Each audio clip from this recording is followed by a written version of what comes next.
Je suis le prophète Joël Crasso, le maréchal de la brigade anti-sorcier. Le maréchal de la brigade. Le maréchal, ça dernier grade en matière de l'armée. J'ai mis une armée en place pour lutter contre les terroristes spirituels, les criminels spirituels, les délinquants spirituels. Donc je suis le guide spirituel de la Confédération africaine de lutte contre la délinquance et les crimes spirituels. Pour moi, l'homme a droit à la vie. L'homme doit vivre. De toute façon, il y a les crimes physiques, il y a les crimes spirituels. De toute façon, il y a le ministère de la Sécurité. Et si on pense à la sécurité physique, il y a aussi un autre domaine qu'on appelle le domaine spirituel. Parce que l'homme n'est pas que physique.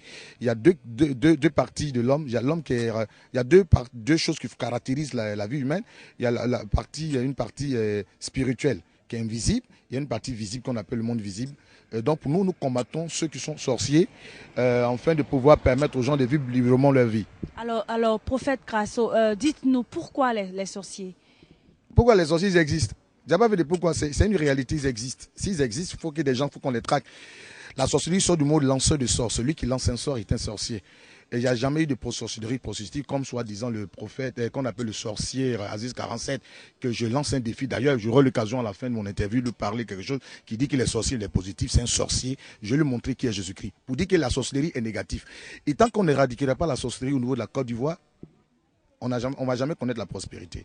Ça fait combien de temps que vous traquez les sorciers? J'ai reçu l'onction depuis 1998. Comment ça s'est passé? Racontez-nous un peu. Il faut dire que mon père est de Gagnois. Merci, parce que l'émission s'est fermée à Gagnois. Je suis de Niali-Gribo, mon village est de Niali-Gribo. Mon père est mort d'une question de sorcellerie. Mon père est mort d'une question de sorcellerie en 93. J'ai vu mon père mourir sous mes yeux. Mon père parlait de la sorcellerie, donc on nous lavait, on nous a tous lavés. On a bu du Nasségui, tout ça, parce que moi je suis d'une famille musulmane. Ma mère est peu malienne, qui est à Maria, mon père habitait de Gagnois. Et moi, je suis dans une famille musulmane. Et mon père, il combattait la sorcellerie. Et puis un matin, comme ça, dans la douche en 93, il a poussé un grand cri, on m'étrangle. Et fait, on s'est levé. C'était en 6 vers 7 heures. On l'a vu, mon père était entendu. Il avait le bras au niveau du cou. Et on l'a récupéré de la douche au salon. Et quelques minutes après, il a rendu là parce qu'il bavait tout ça.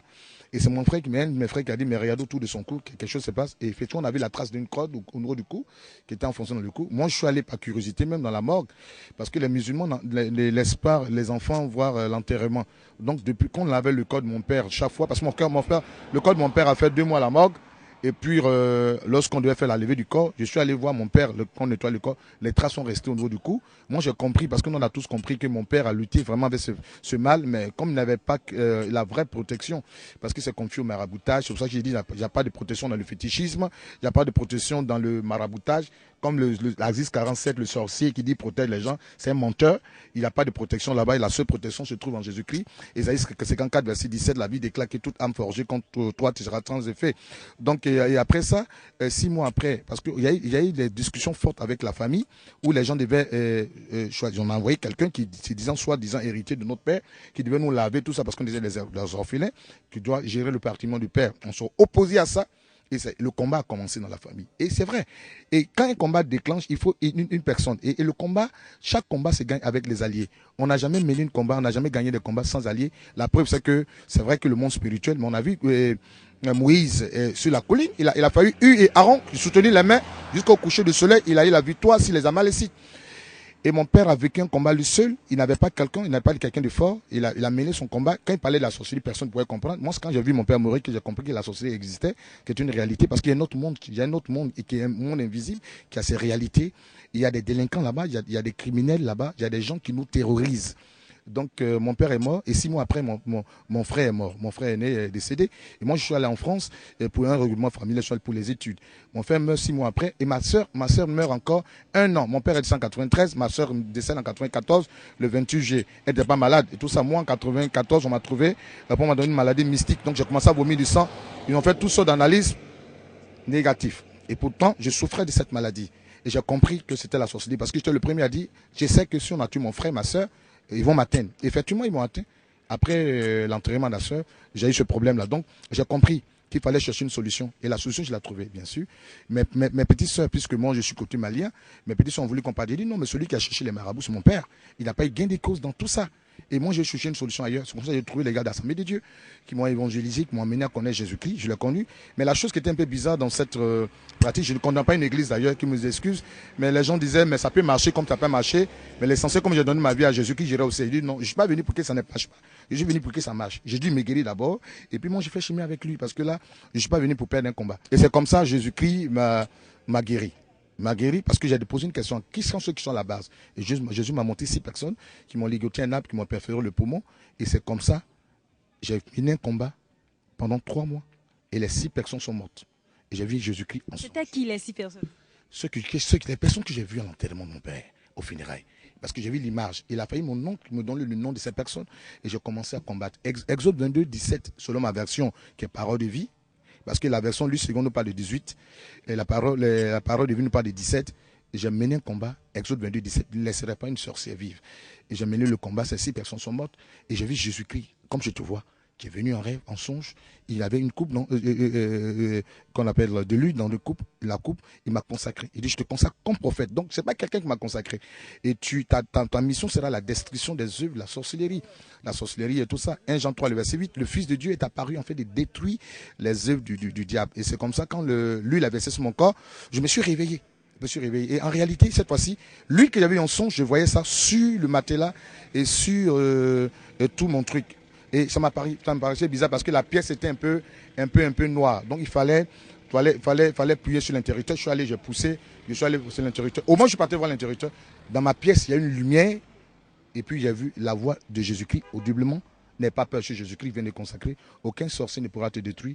Aucun fétiche. C'est pour cela qu'aujourd'hui, j'ai plus de 70 fétiches que j'ai détirés. Alors concrètement, sur le terrain, comment ça se passe? J'ai un détecteur. Voilà, j'explique. Depuis qu'il y a eu l'onction, j'ai eu un détecteur. De toute façon, il y a le détecteur de faux billets. On sait qu'il y a des contrefaçons de billets. L'homme a fabriqué un détecteur de faux billets. Vous partez aujourd'hui à l'aéroport, on va faire passer par des scanners à cause des drogues et tout ça.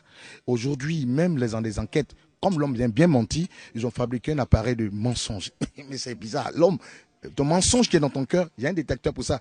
Mais ce n'est pas Dieu qui est dans sa souveraineté, ne peut pas aussi donner un détecteur. Comment détecter un sorcier alors? C'est clair, dans ma tête.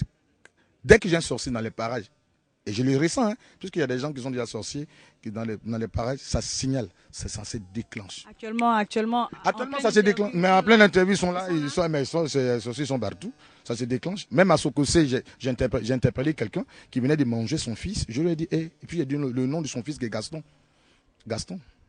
Et quelle a été la réaction de cette personne? La personne d'abord ticket m'a regardé. Et c'est ça. C'est une femme? Non, un homme. Oui, un homme qui était avec sa fille, qui venait faire le truc, le marché, tout ça. Et son fils était sous-préfet. Et c'est comme ça, quand j'ai donné les détails et tout ça, sa fille a tiqué, dit, mais le monsieur ne te connaît pas. Donc moi, je l'ai interpellé chez moi à la maison. Et j'ai discuté avec lui, j'ai dit, moi, je peux t'aider à quitter la confrérie. Comme tu dois. Ben, c'est ça. Comme dont tu dois. Il doit quoi? Il doit un être humain. Et c'est ça le problème aujourd'hui, parce que les gens, c'est une confrérie. Comment ça se passe au niveau des confréries? La confrérie, d'abord l'initiation se fait comment? On te appelle dans une confrérie, on t'intronise, on te donne le sang humain, la chair humaine, et on te demande de donner quelqu'un. Quand tu donnes quelqu'un de chair? Mais quelqu'un de chair, bien sûr. Et à partir de donner quelqu'un de chair, tu as maintenant droit à la parole dans la confrérie. Et quand quelqu'un dit que les sorciers n'a pas tué, il ment. Toutefois qu'il y a quelqu'un qui est sorcier, il a tué. Ça c'est clair. Tu as droit à la parole. Donc, c'est comme ça. Donc, il faut donner quelqu'un parce qu'eux, ils mangent l'âme. Et l'homme est composé de l'esprit, l'âme et le corps. Les scientifiques le savent bien. Vous savez que le sujet de la sorcellerie ne peut pas être objet de science, puisqu'il est immatériel. Mais ça existe. La science, dans son humilité, nous dit qu'elle fait des découvertes. Parce que la science nous sert de comprendre et d'expliquer les phénomènes de la nature. C'est comme ça la science. Nous sert de comprendre et d'expliquer les phénomènes de la nature. Mais j'aimerais que la science pousse un peu très loin, n'est-ce pas, ses recherches en matière de sorcellerie. Si vous avez aujourd'hui trouvé... En quoi faisant? Oui. En croyant la sorcellerie, parce que c'est les premiers à combattre les sorciers, les blancs. Les blancs, parce que les blancs, c'est eux qui ont combattu les sorciers. Le 15, 16, 17e siècle, ils ont combattu la sorcellerie. Ils sont rentrés dans le siècle qu'on appelle le siècle de lumière de la révolution industrielle. Donc aujourd'hui, je vous assure, la présence de la sorcellerie sur le continent africain est un danger. Le sorcier dans une famille est un danger. Le sorcier dans un continent, dans une famille, dans une nation est un danger. C'est pour ça qu'il faut éradiquer la sorcellerie. Quand ils ont éradiqué la sorcellerie, aujourd'hui, ils sont pleinement dans le siècle de lumière, de la prospérité. Le caoutchouc vient de la Côte d'Ivoire et de l'Afrique plutôt. Le cacao vient de l'Afrique. Tout vient de l'Afrique. Mais on nous dit qu'ils sont pauvres. Parce que c'est le spirituel, je vous assure, qui fait le monde visible. Le spirituel de l'Afrique, la présence, c'est les ténèbres. Donc, il faut combattre. Parce que quand on a un esprit de la sorcellerie, on combat le développement. On combat tout ce qui est bon. C'est un démon en nous. C'est pour ça que Jésus dit dans Marc 16, verset 17, à mon nom vous chasserez les démons. Et donc j'exhorte à l'église de Dieu de se mettre dans ce ministère. C'est vrai que moi, mon ministère est typique à l'Afrique. J'ai fait tomber les sorciers des Eurocorées. Ils le savent. Qu'on appelle les Zogo, les maîtres féticheurs Zogo. Alors rapidement, prophète, comment ça se passe? Je prends un exemple. Vous dévoilez un sorcier. Comment ça se passe après? Je suis là. Quand quelqu'un est suivi? Bien sûr. D'abord, Jésus-Christ est annoncé comme le sauveur. Voilà.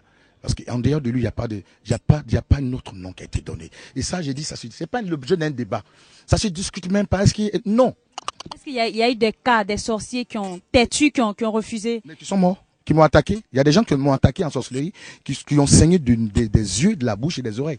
Même à Zaroko, il y a une dame à qui je dis, elle était sorcière, elle m'a attaqué, elle est tombée dans un coma. Je suis allé l'évangéliser sur son lit. J'ai prié, elle est sortie du coma. Et elle avait enfui des choses. C'est ce qui la particularité de notre ministère, c'est la restitution. Le sorcier détruit. Mais nous allons jusqu'à la restitution des biens. Donc la dame, elle a fait les aveux et puis on allait jusqu'à dans une termité, elle a fait ressortir. Mais en fin d'année, elle a voulu manger sa fille, elle est morte.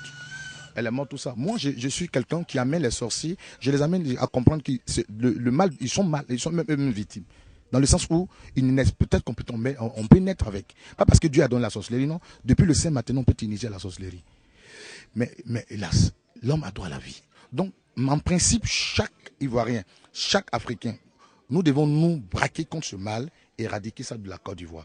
Parce que c'est à la base, c'est la sorcellerie qui provoque tous les fléaux, vous voyez. Ils ont la capacité d'envoyer des maladies incurables. Ils ont ce pouvoir-là de la destruction. Donc le prophète que je suis, c'est pas parce que je suis sorcier. Parce qu'un sorcier, c'est celui qui détruit. Quand il ne détruit plus, il n'est plus un sorcier. Voilà. Alors prophète, c'est justement, souvent il y a des Ivoiriens, il y a beaucoup de personnes qui vont en Europe, aux États-Unis, qui voyagent et qui ont peur de revenir justement dans leur pays d'origine à cause des sorciers. Ils ont raison. Ils ont raison, mais il y a des sorciers qui arrivent de là-bas. Mais oui, j'explique. Ils ont raison parce que ils ont vécu un événement. J'explique dans les cas dans lesquels ils se trouvent pour les aider moralement. Ils sont venus une fois, ils ont vécu une expérience. Donc ils ne veulent plus recommencer parce que l'homme a droit à la vie. L'homme investit pour avoir quelque chose en retour. Donc, parce que c'est ça. Il y a un signe pour reconnaître qu'on est sous l'emprise de la sorcellerie, c'est la frustration. On a des qualités, on sait qu'on est meilleur, on peut un peu exceller dans tel domaine, mais on n'arrive pas. On a l'impression que dans une bouteille, on a l'impression que dans une tombe, parce qu'on a la capacité de mettre dans une tombe, dans une bouteille et tout ça. Donc, il y a de signes. Et tu te poses la question, qu'est-ce qui ne va pas? Ça veut dire que déjà, tu es un prisonnier spirituel. On t'a déjà mis dans une prison. Mais je pense bien que la meilleure solution, c'est vrai que les gens sont aventurés dans une église. Il y a aller à l'église puis aller à l'église. C'est une question d'expérimenter qui est Jésus-Christ. Et puis de tomber celui-ci qu'il faut. Parce que le prophète, c'est une clé. Je disais tout à l'heure même à la maison, quand vous l'êtes sorti, je ne suis pas un prieur, je suis un apporteur de solutions. Alors qu'est-ce que vous avez à dire aux personnes là même qui refusent, qui ont peur des sorciers de venir dans leur pays d'origine? J'ai maintenant une brigade en place. Et allez-y sur mon YouTube, vous me permettez ça au moins, allez sur mon YouTube, Prophète Joël Crasso YouTube, vous allez cliquer, vous allez voir plus de 1000 et quelques vidéos sur la sorcellerie démasquée. En même temps, je dis que Jésus-Christ est Seigneur, ça je le dis la vérité, à vous maintenant de l'accepter comme Sauveur et Seigneur. Moi je ne parle pas d'une religion, je parle de Christ qui est la vie. Une fois qu'on a Jésus-Christ, on a la vie, on a tout en nous. La Bible dit que ce qui est en nous est plus fort que ce qui est dans le monde. Je ne parle pas d'une expérience que tu as vécue dans une église, je parle de Jésus-Christ qui est en toi. Si tu l'as véritablement en toi, aucun sorcier ne pourra te manger. La preuve, c'est que c'est une promesse biblique. Luc 10, verset 19. Je lui donne le pouvoir de marcher sur les scorpions, les serpents, sur toute la puissance de Satan, et rien ne pourra nous nuire. Rien ne pourra nous nuire. Donc je pense bien que la première des choses, c'est de se donner à Jésus-Christ. Le deuxième part, c'est de comprendre que Jésus-Christ est au-dessus de la sorcellerie et de chercher véritablement leur délivrance. Je pense que nous sommes prêts, nous serons toujours prêts à les aider. Parce que je dis, l'homme a droit à la vie. Si aujourd'hui ça ne va pas, parce qu'on a toujours besoin d'aide, quand Jésus-Christ a ressuscité Lazare, il a dit, aidez, déliez-le. C'est vrai que même si on sort peut-être quelque part, mais nous, en tant qu'hommes de Dieu, nous devons aider les gens. Malheureusement, aujourd'hui, les gens ne vont pas jusqu'à la délivrance approfondie. La preuve, c'est que moi, je suis à l'intérieur. Malgré le charisme que j'ai, malgré le don que j'ai aujourd'hui, Dieu m'utilise à déterrer les canaries, la chair humaine, il y a beaucoup de choses, patati patati, beaucoup de choses d'ailleurs. C'est sur mon YouTube. Mais aujourd'hui, j'ai décidé de vivre à l'intérieur. Pourquoi? Parce que la présence de la sorcellerie, c'est là. Non seulement ça, Jésus ne nous a pas dit seulement de rester dans les grandes villes, mais d'aller aussi dans les contrées, aller annoncer l'évangile. Pour moi, il faut que les parents soient évangélisés. S'ils ne sont pas évangélisés, ils vont pratiquer la sorcellerie. Parce qu'il faut qu'on les évangélise. Donc moi, je suis à Zaroko, dans un village ici de la Côte d'Ivoire. Mais à partir de Zaroko, j'évangélise la plupart des villages de la Côte d'Ivoire. Abidjan ne m'intéresse pas pour le moment. Alors, vous êtes aussi un chantre de l'Éternel. Ouais, Comment arrivez-vous à faire la part des choses? Non, mais il faut dire que le ministère des chants, c'est au quotidien, ça fait partie même de la vie, la culture chrétienne. Parce qu'on dit que Dieu, c'est la louange. Vous allez remarquer pendant les cultes, on chante à la... Vous dénoncez les sorciers dans vos chants. Ma musique tue les sorciers. En fait, Kazo, vous êtes contre les sorciers. Je suis terriblement contre eux. Je suis contre eux parce que j'ai dit l'homme a droit à la vie. Moi, Dieu m'a épargné parce que j'ai connu Jésus. Mais des personnes, mon papa est mort. Et ma soeur, mon frère, des gens sont morts. Et il y a des gens qui sont en train de mourir comme ça, dont les sorciers ont tenu cap, ils sont en train de manger. Je suis terriblement contre eux. Dieu m'a fabriqué pour eux. S'il n'existe plus de sorciers, j'irai chez moi au ciel. Tant qu'il y aura des sorciers, je vais les traquer. Et vous m'écoutez très bien. Là où vous êtes, je suis prêt à vous traquer. Pour vous amener à la conversion à Jésus-Christ. Si vous n'êtes pas prêt, je vous la mets sur la tête. Alors, le prophète Krasso, merci. L'entretien est pratiquement terminé. Quel est votre mot de fin, votre dernier mot? C'est pour dire Jésus-Christ est Seigneur. Je lance un mot, Aziz 47, s'il vous plaît. Allez-y, on vous écoute. Je l'écoutais avec Bazé. Regardez la caméra. Mais bien sûr, je parle à Aziz 47. Tu es un plaisantin. Je te dis d'abord, tu dis que tu es sorcier, tu es positif. J'ai bien dit, c'est faux. Ça n'existe pas la sorcellerie positive. Quand on dit sorcellerie, ça veut dire lanceur de sorts, tu ne te connais même pas même d'ailleurs. Et tu dis que tu as des fétiches, mais c'est vrai, quand on dit le vrai, il y a des faux. Il peut y avoir des faux pasteurs qui t'ont côtoyé. Mais moi, je suis le prophète Krasso. Je veux une émission télé, un débat télé. Le débat télé, c'est une démonstration de puissance. Tu envoies tous tes fétiches. Tu prends toute ta maison et tes fétiches. Je te ferai bouffer tes fétiches. Tous tes fétiches, là, vont rentrer dans ton ventre ce jour-là. Tu sauras qui est Jésus-Christ. C'est tout ce que je demande. Je vous demande, créer ça. Je demande à tous les médias, la RTI. Parce que tu as dit que tu étais consultant, la RTI et tout ça. Moi, je suis prophète Krasso. Va sur mon YouTube, tu vas comprendre que j'ai affronté tous les grands sorciers de la Côte d'Ivoire. Koubangron qui tuait les gens sur la côtière. Je l'ai dit, l'homme a droit à la vie. Faut pas faire la promotion de la sorcellerie. Tu es un sorcier, j'ai besoin que tu acceptes Jésus-Christ. Faut l'accepter. Si tu veux, je vais te montrer qui est Jésus-Christ. C'est tout ce qu'il a dit. Merci, prophète Krasso. Alors, chers amis internautes d'Ivoire TV.net, ainsi prend fin l'entretien avec Joël Krasso. Il est prophète chasseur de sorciers. Maréchal de la brigade anti-sorcier. Maréchal de la brigade anti-sorcier. Merci d'être resté en notre compagnie. Au revoir. Merci.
Ah!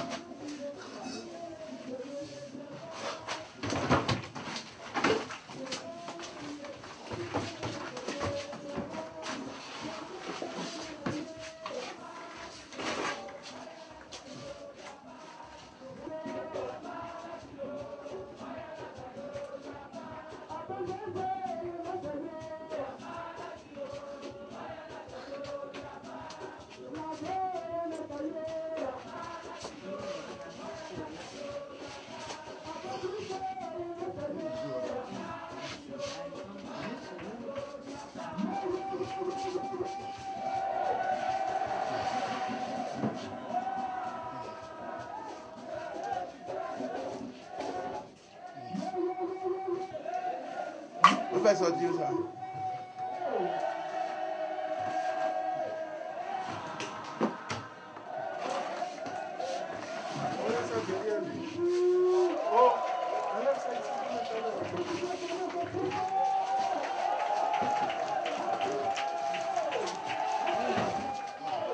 Envoyez la caisse. Apa Gougnolé, le donne-moi. Apa Gougnolé, je donne-moi. Apa Gougnolé, Gougnolé. Apa Gougnolé, je donne-moi. Ici Gougnolé, le donne-moi. Apa Gougnolé, Gougnolé. Apa Gougnolé, Gougnolé.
Apa Gougnolé,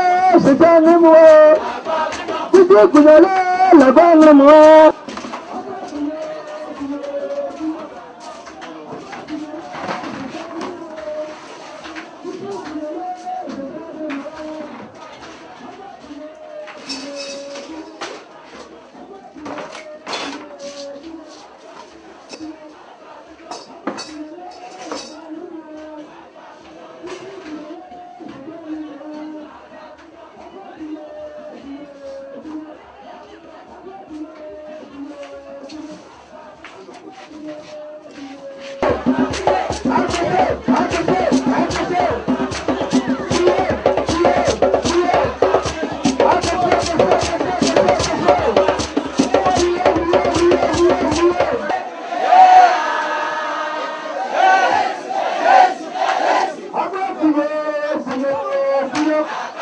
Je m'appelle Kessé Marc. Bon, la sorcellerie, je pense que c'est la jalousie qui amène la sorcellerie. Genre, quand la personne te voit évoluer, et puis n'a pas envie de, lui n'est pas même chaud comme toi, et puis il te voit évoluer, c'est ce qui amène la sorcellerie. Donc je trouve que la sorcellerie, c'est la jalousie. Alors, qu'est-ce qu'on peut faire pour éradiquer, pour en finir avec cette histoire de sorcellerie? Bon, moi chez moi, il faut donner ta vie à Jésus. Il faut te concentrer sur la prière. Il faut prier, puis marcher selon la Bible. Ce que la Bible décide et les commandements, il faut respecter. Et que comme ça, tu peux échapper à la sorcellerie. Je me nomme Kwakoukouna Alexis Thierry. Alors dites-nous, est-ce que vous croyez en la sorcellerie? Si ça existe quoi? Est-ce que vous croyez en ça? Oui. Oui, si ça existe. Oui. Avez-vous déjà entendu des cas de sorcellerie? Oui. Vous pouvez expliquer un peu? Bon, Allez-y, allez-y. cela au fait, c'était dans mon campement que y a un monsieur qui avait sa famille, qui avait de l'argent. Mais pour finir, le monsieur est habillé avec 30 habillants. Bon, il m'a dit que non, un jour, il avait une serviette blanche, qu'il a lavé, il a mis ça sur la porte. Et le matin, il sort, la serviette est devenue sang. Donc c'est un oncle. Mais au début, le monsieur est devenu malheureux. Et après, c'est confié à Dieu. Tu vois qu'au début, ça va. Donc c'est pour cela que la sorcellerie existe. Alors, selon vous, quelles solutions pour éradiquer la sorcellerie? Bon, tout simplement, c'est pour aller à l'église, de confier à Dieu. Bonjour madame, moi c'est Béré Solange. Est-ce que vous croyez en la sorcellerie? Oui, je crois à ça. Par rapport à la mort de mon grand frère. Qu'est-ce qui s'est passé? Bon, mon grand frère, il était malade à Abidjan. J'étais partie au CHU, à l'hôpital de CHU à Abidjan.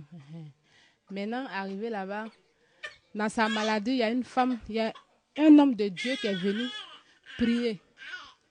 Prier. Jusqu'à la femme m'a dit que, votre frère là, il y a esprit de mort à côté de lui. Il dit, bon, il y a esprit de mort. Elle dit oui. Il dit oui, il y a esprit de mort. Il dit, Il dit, les sorciers sont à côté de ton frère. Il dit, non. Mais moi, je ne vois pas. Elle dit, mais moi, je vois. Jusqu'à mon frère est mort dedans. Arrivé au village, au moment où ils ont amené le corps au village, le sorcier même, il s'est dévoilé. C'était qui? Bon, c'est un cousin. C'est à peu près même pour monsieur et moi. Il s'est dévoilé, il a dit que c'est lui qui a tué mon frère. Pourquoi il a tué? Bon, il dit, c'était affaire de jalousie. Il dit, mon frère travaille, lui, il ne travaille pas. C'est pour ça qu'il a tué mon frère. Et actuellement, le cousin, il travaille? Il ne travaille pas, il est là, il est au village. Il chôme, il est là. Donc, moi-même, je le vois, mais quand je le vois, quand j'ai envie de tomber sur lui, mais les gens, il faut le laisser. Tu vois? Depuis ce jour, il a cru à la sorcellerie. Bon, c'est M. Koné. Est-ce que vous croyez en la sorcellerie? Il dit, oui, pour moi, ça n'existe pas. Ça n'existe pas, pourquoi? Vraiment, même vous allez m'excuser, je ne sais pas quoi il faut dire. Comment c'est mademoiselle Kwao Julie? La sorcellerie, c'est pas grande chose, donc je ne sais pas. Ça n'existe pas? Bon, ça existe, mais je ne prends pas trop en considération, quoi. Pourquoi? Vous n'avez pas eu de cas dans votre entourage ou famille? Bon, je ne prends pas ça au sérieux, je ne sais pas si c'est vraiment la sorcellerie ou pas. Je me dis que c'est la vie, quoi. Non, je ne vois pas. L'histoire de sorcellerie, je ne comprends pas. Ok, mais